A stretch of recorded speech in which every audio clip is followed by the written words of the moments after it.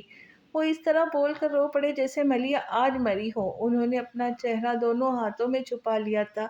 نور الہدا کے گال بھی بھیگنے لگے تھے۔ انہوں نے تعصب کی نگاہ بابا جان پر ڈالی، پھر ان کے ہاتھوں کے چہرے سے ہٹاتے بولے، ہم کب تک ایک ہی دکھ پر الگ الگ آنسو بہائیں گے بابا جان؟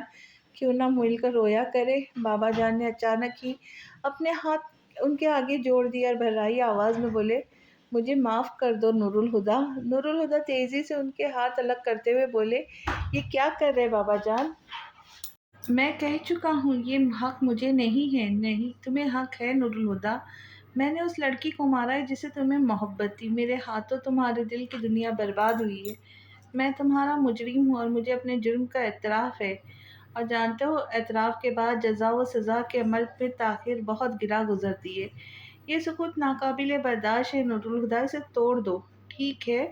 نور الہدا ان کے ہاتھوں کو اپنے ہاتھ میں لیے بولے، اگر میرے کہہ دینے سے آپ کو سکون ملتا ہے تو کہہ دیتا ہوں۔ وہ رکے، پھر ان کی طرف دیکھتے ہوئے ٹھہر ٹھہر کر بولے، میں نے آپ کو معاف کیا۔ بابا جان کو لگا کسی نے ان کے سینے سے خنجر کھینچ نکالا ہے، مگر زخم تو باقی تھا اور درد بھی۔ انہوں نے سر کرسی کی پشت سے ٹکاتے آنکھیں بند کر کے سکون کا سانس لیا۔ تم نے میرے دل کا بوجھ ہلکا کر دیا۔ ایک معافی اور مل جائے تو باقی کا بوجھ بھی اتر جائے گا۔ بس تھکن باقی رہ جائے گی۔ پھر وہ آنکھیں کھول کر چھت کو دیکھتے ہوئے بولے، کاش وقت لوٹ آئے اور تمہاری جگہ ملیحہ میرے سامنے بیٹھی مجھ سے وجدان کا ساتھ مانگ رہی ہو۔ اس بار میں انکار نہیں کروں گا۔ ان کی آواز میں حسرت کھلی ہوئی تھی۔ نور الہدا نیچی آواز میں بولے، وقت لوٹ آیا بابا جان، لیکن ملیحہ کی جگہ تانیہ نے لے لی ہے، اور فیصلہ آج بھی آپ کے ہاتھ میں ہے۔ اس بار انکار مت کیجیے گا۔ نور الہدا کی آواز رند گئی تھی۔ بابا جان مضطرب ہو گئے۔ اقرار بہت مشکل ہے، پلیز بابا جان، تاریخ خود کو دہرا رہی ہے۔ جو ہو چکا اسے دوبارہ مت ہونے دے۔ میری بیٹی کو کچھ نہ ہونے دے۔ 27 سال پہلے ایک گھاؤ دل پر لگا تھا جو آج بھی رس رہا ہے۔ میرے دل پر دوسرا زخم نہ لگائے۔ میری تانیہ خوش نہیں رہیں تو میں بھی خوش نہیں رہ پاؤں گا، پلیز بابا جان۔ تانیہ کی خاطر شایان کو قبول کر لیں۔ آپ کا سچ میری بیٹی کو مار دے گا۔ میری بیٹی کو اس کی زندگی بخش دے۔ وہ عاجزی سے نم آواز میں منتیں کر رہے تھے اور بابا جان کے ماتھے پر سلوٹیں بڑھتی جا رہی تھی۔ تانیہ گہری نیند میں تھی۔ اچانک اس کے بھائیوں نے اس کے کمرے میں دھاوا بول دیا، آپ ہی اٹھے، جلدی سے اٹھے نا۔ وہ اس پر کمبل کھینچ کے اسے جھنجھوڑ رہے تھے۔ وہ بیچاری آواز باختہ سی کیا ہوا کرتی جلدی سے اٹھ بیٹھی، جلدی نیچے چلے، آپ کو کچھ دکھانا ہے۔ کیا بدتمیزی ہے عمیر، میں رات کے 3 بجے سوئی ہوں اور تم دونوں صبح صبح میرے سر پر ڈھول پیٹنے آگے۔ اف آپی، اب چلے تو کیوں ٹائم ویسٹ کر رہی ہے؟ عزیر بولا۔ پھر اس کی نہ کرتے وہ دونوں زبردستی اسے بازو سے پکڑ کر بستر سے کھینچتے نیچے لے آئے۔ وہ دیکھیں، لان میں لے جا کر انہوں نے ایک طرف اشارہ کیا۔ تانیہ نے جھنجھلا کر اس کی طرف دیکھا اور اس کا منہ کھلا کا کھلا رہ گیا۔ نور الہدا اور بابا جان چیئرز پر بیٹھے ایک دوسرے سے ہنس ہنس کر باتیں کر رہے تھے۔ ایسا کوئی منظر ان تینوں نے پہلے کبھی نہیں دیکھا تھا۔ اس خوشگوار حیرت ہوئی اور مسکراتے ہوئے فریش ہونے کے لیے باتھ روم میں گھس گئی۔ اس کے دل کی حالت عجیب ہو رہی تھی۔ ایک طرف تو خوش تھی، کیا شایان اس کے پاپا سے ملنے آ رہا ہے، دوسری طرف سے بابا جان کی طرف سے دھڑکا لگا ہوا تھا۔ متضاد کیفیت میں گھری وہ ناشتے کے لیے ڈائننگ روم میں آئی تو نور الہدا اور بابا جان کے علاوہ عمیر عزیر بھی ٹیبل پر موجود تھے۔ تم دونوں کالج نہیں گئے؟ اپنے لیے چیئر گھسیٹ کر بولتی وہ عمیر بولا، نہیں، کیوں؟ کیونکہ پاپا آفس نہیں گئے۔ سلائس پر جیم لگاتے وہ اس جواب پر حیرت سے بولی، پاپا تو اس لیے آفس نہیں گئے کیونکہ آج کوئی ان سے ملنے آ رہا ہے۔ عزیر اس بات کو دہرا کر بولا، میں بھی اسی لیے نہیں گیا کہ آج کوئی پاپا سے ملنے آ رہا ہے۔ ویسے آپ آفس کیوں نہیں گئی؟ عزیر نے معنی خیزی سے کہہ کے آنکھیں نچائی تو چڑھ کر بولی، میری مرضی۔ پھر سلائس دانتوں سے کتر کر بولی، ماما نظر نہیں آ رہی؟ وہ کمرے سے ہی نہیں نکلی، لگتا ہے ابھی تک ان کا موڈ خراب ہے۔ عمیر کی سنجیدگی سے بتانے پر تانیہ چپ سی رہی اور ایک نگاہ نور الہدا کے خاموش چہرے پر ڈال کر کپ ہونٹوں سے لگا لیا۔ ابھی وہ ناشتہ کر ہی رہی تھی کہ مریم غیر متوقع طور پر ڈرائنگ روم کے دروازے پہ سے اندر آتی نظر آئی۔ وہ چلتی ہوئی آئی اور نور الہدا کے سامنے جا کھڑی ہوئی۔ وہ سر اٹھا کر اسے دیکھتے ہوئے اس نے کہا، مجھے ملیحہ کے کمرے کی چابی چاہیے۔ ان کے تیور عجیب سے ہو رہے تھے۔ نور الہدا تذبذب میں گر گئے۔ وہ ان کی آفت مچانے والی طبیعت سے واقف تھے، مگر بچوں کے سامنے کوئی حوالہ دیکھ کر منع بھی نہیں کر سکتے تھے۔ ٹھہرو، میں لاتا ہوں، آخر وہ کہہ کے چابی لانے کے لیے اٹھ گئے۔ کچھ دیر بعد واپس آئے تو مریم نے انہیں دیکھتے ہی اپنا ہاتھ آگے بڑھا دیا۔ نورالہدیٰ نے چابی ان کے ہتھیلی پہ رکھتے ہوئے ہولے سے کہا، خیال رکھنا۔ مریم مٹھی بند کر کے عجیب سے انداز میں مسکرائی۔ نورالہدیٰ ان کی مسکراہٹ کا مطلب اخذ نہ کر سکے اور جھٹکے سے ہال کی طرف جانے والے دروازے کی طرف بڑھ گئی۔ سب ناشتے سے ہاتھ روک کر بیٹھے تھے۔ عمیر اور عزیر تو ٹھیک سے صورتحال کو سمجھے ہی نہیں تھے، مگر بابا جان کے چہرے پہ تشویش تھی۔ نورالہدیٰ اپنی جگہ پر خاموش کھڑے تھے اور دانیہ بھی ان کی طرف چپ بیٹھی اٹا پٹک کی آوازوں کے شعوری طور پر انتظار کر رہی تھی، مگر کوئی آواز نہیں آئی۔ نورالہدیٰ اپنے اندر کے اضطراب کو دبا نہ پائے اور لمبے لمبے قدم اٹھاتے دروازے تک آئے تو ہال سے اندر آتی مریم سامنے آ گئی۔ دونوں ایک دوسرے کو دیکھ کر رک گئے تھے۔ مریم ہاتھوں میں کچھ فوٹو فریم اٹھائے ہوئے تھی، انہیں ایک ہاتھ سے سنبھالتے ہوئے انہوں نے دوسرے ہاتھ میں پکڑی چابی نورالہدیٰ کی طرف بڑھائی۔ تمہاری امانت۔ نورالہدیٰ نے کچھ کہے بغیر چابی ان کے ہاتھ سے لے لی تو بولی، جا کر تسلی کر لو۔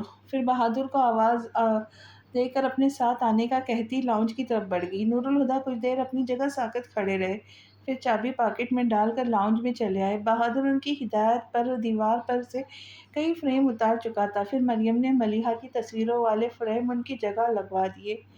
ان تصویروں کو کہاں لگانا ہے بیگم صاحب؟ بہادر تصویر لگا چکا تو اسٹول سے اتر کر صوفے پر پڑی تصویروں کی طرف اشارہ کر کے بولا، ابھی تو انہیں رکھ دو، تھوڑی دیر میں ملیحہ کا شوہر بیٹا آنے والے ہیں، ان کے جانے کے بعد بتاؤں گی کہ ان تصویروں کو کہاں لگانا ہے۔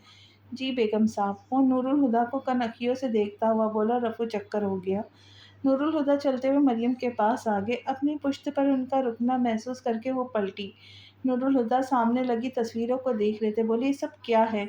مریم ان کی بات سن کر اداسی سے بولی، جب میں ملیحہ کی تصویر تمہارے دل سے ہی نہ اتار پائی تو دیوار سے اتارنے کا کیا فائدہ؟ نورالہدیٰ نے انہیں دیکھا، پھر ان کے کندھے پہ ہاتھ رکھ کے نرمی سے پکارا، مریم۔ وہ ایک دم سے ہاتھ اٹھا کر بولی، بس نورالہدیٰ، کچھ نہ کہنا، میری عمر بھر کی ریاضت بیکار گئی ہے۔ نورالہدیٰ ان کے چہرے پر دکھ کے سائے لرزتے دیکھ رہے تھے، پھر ان کے گرد بازو پھیلا کے انہیں خود سے قریب کر لیا۔ میں تم سے بہت محبت کرتا ہوں مریم، میرا اعتبار کرو، وہ ان کے کان میں کہہ رہے تھے۔ مریم نے بے بسی سے آنکھیں بند کرتے ہوئے ان کے سینے پہ سر رکھ دیا۔ صاحب؟ بہادر بوتل کے جن کی طرح حاضر ہو کے اچانک سے بولا تو نورالہدیٰ نے مریم کے شانے سے بازو ہٹاتے ہوئے کہا، ہاں بولو۔ وجدان صاحب آ گئے ہیں، ٹھیک ہے، تم بابا جان کو اطلاع کرو۔ وہ جلدی سے اسے کہہ کر وجدان کے استقبال کے لیے باہر جانے لگے۔ دو تین قدم آگے جا کر انہیں احساس ہوا مریم ان کے ساتھ نہیں ہے۔ وہ رک کر پلٹے اور انہیں دیکھ کر بولے، آج چاہے ملیحہ کے بیٹے کی شکل نہ دیکھو، پر کیا کل تانیہ کے شوہر کی صورت دیکھنے سے بھی انکار کرو گی؟ اور یہ یاد رکھنا، یہ فیصلہ میرا نہیں، ہماری بیٹی کا ہے۔ انہوں نے ایک پل کو سوچا، پھر چھوٹے چھوٹے قدم اٹھاتی ان کے پاس آ کر بولی، چلو۔ نورالہدیٰ کے چہرے پہ بڑی جاندار مسکراہٹ پھیل گئی۔ تھینکس۔ مریم ان کی مسکراہٹ کا گناہ مان کر بولی، یہ سب میں اپنی بیٹی کے لیے کر رہی ہوں، تمہارے لیے نہیں، میں بھی یہ سب اپنی بیٹی کے لیے کر رہا ہوں، انہوں نے سنجیدگی سے کہا اور فوراً پلٹ کر چلنے لگی۔ گاڑی پورچ میں رک چکی تھی، کار کا دروازہ کھل کر اندر اترتے وجدان کو دیکھ کر نورالہدیٰ ان کی طرف چلائے آئے۔ السلام علیکم ہادی بھائی۔ وجدان نے ان کی طرف مصافحہ کے لیے ہاتھ بڑھاتے ہوئے کہا۔ نورالہدیٰ ان کا ہاتھ تھام کر وعلیکم السلام کہتے ان سے بغلگیر ہو گئے۔ کیسے ہو؟ اللہ کا کرم، آپ سنائیں؟ وہ ان سے الگ ہوتے ہوئے بولے، پھر شایان کو دیکھنے لگے جو گاڑی لاک کر کے انہی کی طرف آ رہا تھا۔ ورزشی جسم پر بلیک ڈریس پینٹ کے ساتھ میرون کلر کی شرٹ پہنے، لمبے چوڑے سراپے والا شایان نورالہدیٰ کو پہلی نظر میں اچھا لگا تھا۔ السلام علیکم ہادی انکل کہہ کر وہ ان کے گلے لگ گیا۔ ان سے گلے ملتے ہوئے ان کی نظر باہر آتی تانیہ پر پڑی تھی۔ تانیہ نے بھی اسے دیکھ لیا تھا، دونوں کی ہی آنکھیں چمک لہراتی تھی پر لب مسکرا نہ سکے۔ شایان اس کے چہرے سے نظر ہٹاتا نورالہدیٰ سے الگ ہوئے۔ وعلیکم السلام بیٹے۔ نورالہدیٰ اسے توصیفی نگاہوں سے دیکھ رہے تھے، پھر مریم کی طرف اشارہ کرتے ہوئے وجدان سے بولے، ان سے ملو وجدان، یہ مریم ہے میری بیوی۔ کیسی ہے بھابھی؟ وجدان خوش اخلاقی سے مسکراتے ہوئے بولے، ٹھیک ہوں، آپ اندر آئیے، اور شایان بیٹا تم بھی آؤ نا۔ وہ اندر جانے لگے تو تانیہ نے جھٹ سے آگے ہو کر وجدان کو سلام کیا۔ پل بھر کو اس کا سر اپنے کندھے سے لگا کر سلام کا جواب دیتے وہ نورالہدیٰ کی ہمراہی میں اندر آ گئے۔ نورالہدیٰ انہیں ڈرائنگ روم میں لے جانے کی بجائے سیدھے لاؤنج میں لے آئے۔ بابا جان کہاں ہیں؟ عزیر نے عمیر کے چپ رہنے کے اشارے کو نظر انداز کرتے کہا۔ وہ تو وجدان انکل کا سن کر اپنے کمرے میں چلے گئے۔ ایک پل کے لیے ہر کوئی چپ سا رہا، پھر نور الہدیٰ وجدان سے بولے، تم بیٹھو، میں بابا جان کو لے کر آتا ہوں، اور جانے لگے تو وجدان نے ان کا بازو پکڑتے روکتے کہا، آپ اجازت دیں تو میں انہیں لے آؤں؟ نور الہدیٰ نے ذرا سا مسکرا کر سر ہلاتے ہوئے اجازت دے دی، پھر انہیں لیے بابا جان کے کمرے تک اور ہاتھ کے اشارے سے اندر جانے کا کہتے ہوئے پلٹ گئے۔ وجدان نے دروازے کھولتے ہوئے اندر قدم رکھا، ان کی نگاہیں سیدھی ملیحہ کی تصویر سے جا ٹکرائی۔ ایک پل کے لیے وجدان کی آنکھیں وجدان کا دل بن گئی تھی، مگر انہوں نے فوراً ہی خود کو سنبھال لیا اور راکنگ چیئر پر بیٹھے بابا جان کو دیکھنے لگے، جو ان کی طرف گہری نگاہوں سے دیکھ رہے تھے۔ وہ چلتے ہوئے ان کے سامنے جا کھڑے ہوئے۔ کیوں آئے ہو تم یہاں؟ بابا جان چٹک کر بولے، میرے پچھتاوے کو بڑھانے کے لیے کہ 27 سال پہلے جب ملیحہ میری منتیں کر رہی تھی ایک بار تم سے مل لوں، تو تم سے کیوں نہیں ملا؟ جاؤ وجدان، چلے جاؤ، میں آج بھی تم سے ملنا نہیں چاہتا۔ تمہاری صورت میری تکلیف کو بڑھا رہی ہے۔ انہوں نے منہ پھیر لیا تو وجدان دکھ سے بولے، لیکن میری تکلیف کا کیا ہوا ہوگا بابا جان؟ آپ نے 27 سال پہلے بھی مجھے قبول کرنے سے انکار کر دیا، اب 27 سال بعد بھی مجھے قبول کرنے سے انکار کر رہے۔ آپ جانتے ہیں ملیحہ کی آخری خواہش کیا تھی؟ بابا جان نے ان کی طرف دیکھا، پھر لیکن کچھ بولے نہیں۔ وجدان توقف کے بعد کہنے لگے، وہ مجھے آپ کو اور ہادی بھائی کو ایک ساتھ دیکھنا چاہتی تھی۔ ان کی خواہش تھی آپ مجھے قبول کر لیں۔ مرنے والے کی آخری خواہش ان کی زندگی میں ہی پوری کرنے کی کوشش کی جاتی ہے، مگر 27 سالوں میں ملیحہ کی خواہش کو پورا کرنے کی کوشش نہ میں نے کی، نہ آپ نے، نہ ہادی بھائی نے، مگر میں مجبور تھا۔ ملیحہ کے انتقال کے بعد کے 10 سال تو جیسے میری عمر سے تحلیل ہو گئے۔ اس کے بعد میں ان کی خواہش کی تکمیل کے لیے آپ کے پاس آنا چاہتا تھا، پر شان نے مجھے کمزور کر دیا، لیکن آج اس نے اتنی طاقت دی کہ آپ کے پاس آ سکوں۔ اب تو مجھے قبول کر لیجیے بابا جان۔ انہوں نے عاجزی سے کہا تو بابا جان حسرت بھرے لہجے میں بولے، کاش تم اس کی زندگی میں مجھ سے ملنے آ جاتے تو میں تمہیں قبول کر لیتا، پھر شاید ملیحہ بھی نہ مرتی، مگر اب کیا فائدہ، میری بیٹی تو مر چکی ہے۔ ان کی آواز بھیگ گئی تھی۔ جانتے ہو اولاد کو قبر میں اترتے دیکھنا کیسا لگتا ہے؟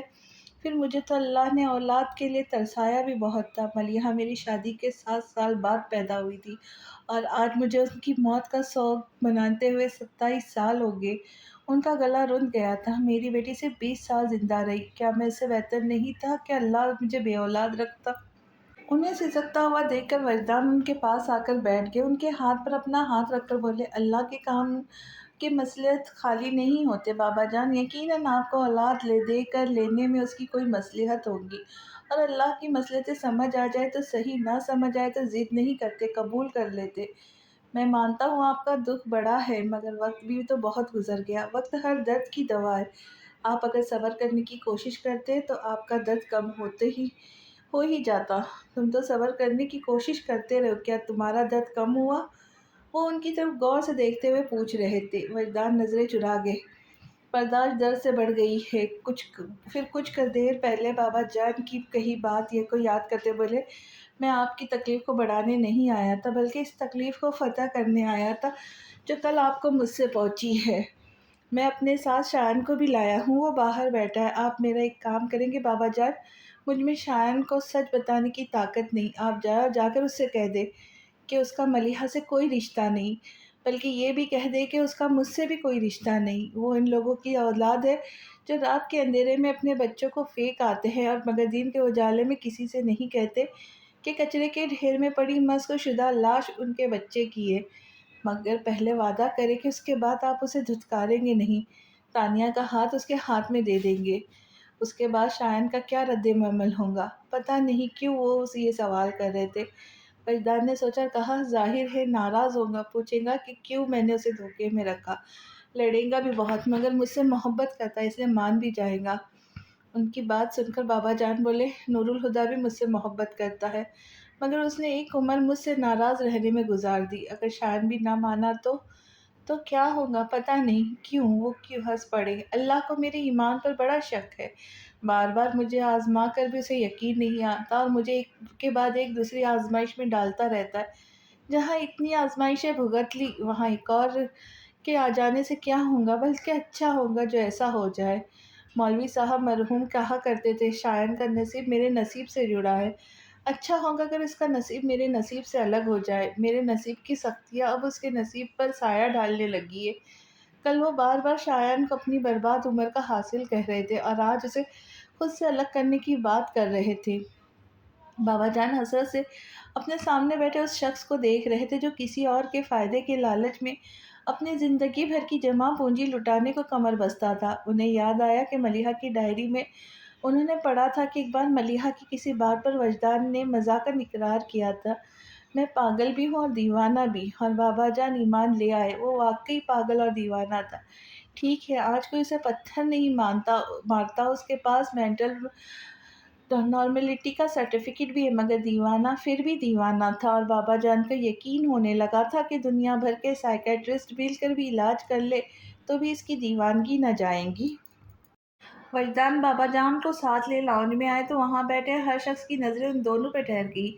شایان تو ان دونوں کو دیکھ کر اضطراب میں اپنی جگہ سے اٹھ کھڑا ہوا، اس کے اندر ہی جان برپا تھا، مگر وہ افراتفری کا مظاہرہ کیے بغیر بڑے بڑے قدم اٹھاتا ان کے سامنے جا کے رکا تو بابا جان بھی رک گئے اور اسے دیکھنے لگے۔ بابا جان کے نقوش میں ملیحہ کی جھلک صاف نظر آ رہی تھی، جسے محسوس کر کے شایان گویا ہوا، سر میری ماں نہیں، مگر دل تو چاہتا ہے میری ماں زندہ ہوتی جو مجھے انگلی پکڑ کر چلنا سکھاتی، مجھے اپنے ہاتھوں سے کھلاتی پلاتی، اور پھر جب میں تھک جاتا تو مجھے گود میں لے کے لوری سناتی، جسے سنتے سنتے میں ان کی گود میں سو جاتا۔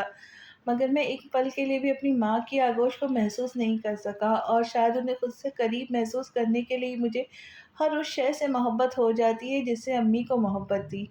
ابو بتاتے ہیں امی کو آپ سے بہت محبت تھی، مجھے بھی آپ سے بہت محبت ہے۔ وہ رکا، پھر کہنے لگا، مگر میں جانتا ہوں سر، آپ کو مجھ سے پیار نہیں، لیکن میری ماں آپ کی بیٹی تھی، ان کی خاطر مجھے اتنی اجازت دے دیجیے کہ کبھی کبھی آپ سے ملنے آ جاؤں۔ وہ جب تک بولتا رہا بابا جان چپ رہے، جب وہ چپ ہوا تو بولے، جسے تم نے ماں کہا ہے وہ میری بیٹی تھی۔ ان کی آواز کی وہ گونج، وجدان نے دعا کی، کاش وہ بہرے ہو جائے، بھلا وہ ان لفظوں کو کیسے سن پائیں گے جو شایان کی زندگی میں اندھیرا کرنے والے ہیں۔ وہ چشمے تصور سے شایان کے تاریک ہوتے چہرے کو دیکھ رہے تھے۔ نور الہدیٰ نے بے ساختہ وجدان کا سفید پردے چہرے کو دیکھا، پھر فوراً ان کی نظر تانیہ پر گئی جس کا سانس تک رک چکا تھا۔ بابا جان نے اسی گوشدار آواز میں اپنے جملے کو مکمل کرتے ہوئے کہا، اس لیے دوبارہ مجھے سر کہنے کی جرات نہیں کرنا۔ وجدان نے بے اختیار شکر اختیار کیا، ان کی دعا قبول نہ ہوئی، ورنہ وہ شایان کے چہرے پہ روشنی بکھیرتے لفظوں کو کیسے سن پاتے۔ تانیہ کا بھی سانس بحال ہو چکا تھا، نور الہدیٰ کی جان میں بھی جان لوٹ آئی تھی۔ شایان ان کی بات سن کر مسکراتا ہوا بولا، تو کیا میں آپ کو نانا جان کہوں؟ تم مجھے اس کے سوا اور کیا کہہ سکتے ہو؟ وہ پوچھ رہے تھے۔ شایان کندھے اچکا کر بولا، کچھ بھی نہیں۔ پھر کہا، کیا میں آپ کے گلے لگ سکتا ہوں؟ اور انہوں نے مسکرا کر شایان کو گلے لگا لیا۔ اس نے ملیحہ کی کوکھ سے جنم نہیں لیا، پھر بھی بابا جان کو ایک پل کے لیے یوں لگا انہوں نے ملیحہ کو گلے لگایا ہے۔ میرا بہت دل چاہتا تھا کہ آپ سے ملوں، مگر ڈر بھی لگتا تھا کہیں آپ ملنے سے انکار نہ کر دیں نانا جان۔ آپ کا کبھی دل نہیں چاہا کہ آ کر مجھ سے مل لیتے؟ وہ ان سے لپٹا ہوا کہہ رہا تھا۔ بابا جان خفیف سی مسکراہٹ کے ساتھ اس سے الگ ہوتے بولے، جو ہونا چاہیے تھا اور جو نہ ہوا اسے جانے دو، یوں بھی وقت گزر جانے کے بعد ان باتوں کا کوئی فائدہ نہیں۔ ٹھیک ہی کہہ رہے، ملال کرنے سے کب گزرا ہوا وقت واپس آ سکتا ہے، چلے چھوڑے ان باتوں کو، میں پہلی بار آپ سے مل رہا ہوں، اچھی بچی باتیں کرتے، آئیے۔ وہ انہیں لے کر صوفے کی طرف بڑھا۔ وجدان بھی انہونی کو ہوتا دیکھ کر حیرانی سے نور الہدیٰ کے ساتھ جا بیٹھے۔ دونوں کے بیچ کوئی بات نہیں ہوئی، مگر نظروں کا تبادلہ ہوا تھا۔ بیٹھنے کے بعد شایان بولا، میں جانتا ہوں نانا جان کہ آپ امی سے بہت ناراض ہیں، اسی لیے کبھی مجھ سے اور ابو سے نہیں ملے، لیکن اگر آج میں امی کی طرف سے آپ سے معافی مانگوں تو بھی کیا آپ کی ناراضی ختم نہ ہوگی؟ بابا جان کی اس کی بات سن کر بولے، میں ملیحہ سے ناراض نہیں ہوں، نہ ہی میں وجدان سے کوئی شکایت ہے۔ وجدان نے فوراً نظریں اٹھا کر انہیں دیکھا، وہ بھی انہیں ہی دیکھ رہے تھے۔ وجدان کے دیکھنے پر نظریں جھکاتے ہوئے بولے، مجھے نور الہدیٰ کو دیکھ کر اشک آتا ہے، یہ اپنی بیٹی سے اتنا قریب ہے کہ وہ اپنے دل کی ہر بات نور الہدیٰ سے بے جھجک کہہ دیتی ہے، اور نور الہدیٰ بھی اس کے دل کی بات سنتا ہے اور اس کی خوشی کی خاطر کسی بھی حد تک جا سکتا ہے۔ جیسے وجدان نے تمہاری خوشیوں کے آگے کوئی حد نہیں رکھی، صرف تمہاری خاطر یہاں تک چلایا، یہ جانتے ہوئے بھی کہ اگر اظہر فاروقی نے نور الہدیٰ سے باپ بننا نہ سیکھ لیا ہوتا تو آج وجدان مصطفیٰ قصر فاروقی میں اپنی زندگی کی آخری بازی بھی ہار جاتا۔ یہ دونوں دنیا کے سب سے اچھے باپ ہیں اور ملیحہ دنیا کی سب سے اچھی بیٹی، اور مجھے یقین ہے اگر اس کی آغوش میں تم ہوتے تو سب سے اچھی ماں ہوتی۔ وہ چپ ہو گئے تھے، پھر ان کے برابر بیٹھے ہوئے شایان نے عجیب سی حرکت کی، وہ اپنی جگہ سے کھسک کر کارپیٹ پر گھٹنوں کے بل بیٹھ گیا، پھر ان کے گھٹنے پر ہاتھ رکھ کر سر اٹھا کر انہیں دیکھتے ہوئے پکارا، نانا جان۔ اس کا انداز ملیحہ کی عادت سے اس قدر مشابہ تھا کہ بابا جان کے اندر ہلچل سی مچ گئی۔ ان کی آنکھوں میں نمی امڑتے ہوئے دیکھ شایان نے حیران ہو کر پوچھا، کیا ہوا نانا جان؟ وہ قصدن مسکرا کر بولے، تم نے اس طرح پکارا کہ ملیحہ یاد آ گئی۔ وہ مجھے اسی طرح پکارا کرتی تھی۔ پھر اسے آزردہ ہوتے دیکھ کر فوراً خود کو سنبھال کر بولو، کہو کیا کہہ رہے تھے؟ وہ نیچی آواز میں بولا، میں کبھی امی کی قبر پر نہیں گیا نانا جان، آپ مجھے وہاں لے جائیں گے؟ تم نے کبھی وجدان سے نہیں کہا؟ وہ حیرت سے پوچھ رہے تھے۔ شایان بتانے لگا، ہر سال 21 دسمبر کو ابو امی کے لیے قرآن خوانی کا اہتمام کر کے ان کے نام کی فاتحہ پڑھواتے ہیں، پھر میری سالگرہ کا کیک کٹتا ہے، مجھ سے کہتے ہیں جو دل چاہے وہ تحفہ مانگ لو۔ میں ہر سال ان سے کہتا ہوں مجھے امی کی قبر پر لے جائے، لیکن ابو کہتے ہیں انہیں امی کی قبر کی جگہ یاد نہیں۔ بابا جان اس کی بات سن کر وجدان کو دیکھنے لگے، جو نظریں چرا گئے۔ نور الہدیٰ بھی ٹھٹک کر انہیں دیکھا اور بولے، وجدان جھوٹ بولتا ہے، وہ اپنے گھر کا پتہ بھول جائے گا لیکن ملیحہ کی قبر کا نشان نہیں بھول سکتا۔ لیکن وہ جھوٹ کیوں کہیں گے؟ شایان نے اچنبھے سے کہا۔ نور الہدیٰ بولے، کیونکہ جسے زندگی سے زیادہ چاہا اس کی قبر پر فاتحہ کے لیے ہاتھ اٹھانا دنیا کا سب سے مشکل کام ہے۔ ان کی بات سن کر شایان بولا، پھر تو آپ بھی امی کی قبر پر نہیں جاتے ہوں گے، کیونکہ آپ کو بھی امی سے بہت محبت ہے۔ ٹھیک کہہ رہے ہو، جس دن سے ملیحہ کو دفنا کر آیا ہوں دوبارہ وہاں جانے کی ہمت نہیں کر سکا۔ نور الہدیٰ کی آواز سست ہو گئی۔ ان کی آواز سن کر مریم کے دل میں کانٹے چبھنے لگے تھے۔ وہ آہستگی سے اٹھی اور وہاں سے چلی گئی، اور تو کسی نے محسوس بھی نہیں کیا تھا، مگر تانیہ نے انہیں جاتے ہوئے دیکھ کر دکھ سے سوچا، کچھ درد شاید ہمیشہ زندگی کے ساتھ رہیں گے۔ جبکہ شایان بابا جان سے کہہ رہا تھا، آپ بھی امی کی قبر پر نہیں جاتے؟ نہیں، وہ بولے، لیکن صرف اس وجہ سے نہیں کہ وہاں جا کے تکلیف ہوگی، بلکہ اس لیے کہ میں ملیحہ سے شرمندہ تھا اور اپنی پیشانی سے ندامت کے داغ کے دھوئے بغیر میں اس کی قبر پہ کیسے جاتا؟ میری بیٹی کو خود سے زیادہ دوسروں کی خوشی عزیز تھی، اسے دوسروں کا دکھ بھی اپنے دکھ سے بڑا لگتا تھا، اس لیے میں سوچتا اگر نور الہدیٰ نے مجھے ملیحہ کی موت کے لیے معاف کر دیا تو وہ بھی معاف کر دیں گی۔ مگر آج جب نور الہدیٰ مجھے معاف کر چکا ہے، پھر بھی لگتا ہے جیسے ملیحہ ابھی تک مجھ سے ناراض ہے۔ دل پر رکھا بوجھ ہلکا تو ہوا ہے، ابھی اترا نہیں، مگر اب سمجھ آ رہا ہے وہ بوجھ وجدان کے نام کا ہے، اس کے معاف کر دینے کے بعد ہی دل سے ہٹے گا۔ کس چیز کے لیے معافی کی بات کر رہے بابا جان؟ وجدان نے ان کی بات سنی تو حیرت سے چونک کر بولے۔ بابا جان نے ان کی طرف عجیب سی نظروں سے دیکھا، کیوں؟ کیا تم مجھے قصوروار نہیں سمجھتے؟ اگر میں تمہیں قبول کر لیتا تو ملیحہ کیوں مرتی؟ ملیحہ کی موت کے لیے، تمہاری بربادی کے لیے میں ہی ذمہ دار ہوں۔ میرے ہی فیصلے نے 3 زندگیوں کو عذاب میں ڈالا تھا۔ نہیں بابا جان، آپ کو قصوروار نہیں سمجھتا، وجدان پرسکون انداز میں کہہ رہے تھے، اور نہ آپ کا فیصلہ غلط تھا۔ اگر آج بھی مجھے ملیحہ کے لیے کسی شخص کے انتخاب کا اختیار دیا جائے تو میں سب سے پہلے ہادی بھائی کا نام لوں گا، کیونکہ ان سے زیادہ کوئی شخص ملیحہ کو خوش نہیں رکھ سکتا، میں بھی نہیں۔ نور الہدیٰ نے حیران ہو کر خود سے 1 فٹ دور بیٹھے شخص کو دیکھا، جو بابا جان کو بھی حیرت میں مبتلا کرتا ہوا کہہ رہا تھا، پھر آپ کا فیصلہ غلط کیسے ہوا؟ غلطی تو وقت میں تھی، جو کسی کے اختیار میں نہیں۔ اور بابا جان، اب خود کو یا کسی دوسرے کو الزام دے کر کیا حاصل ہوگا؟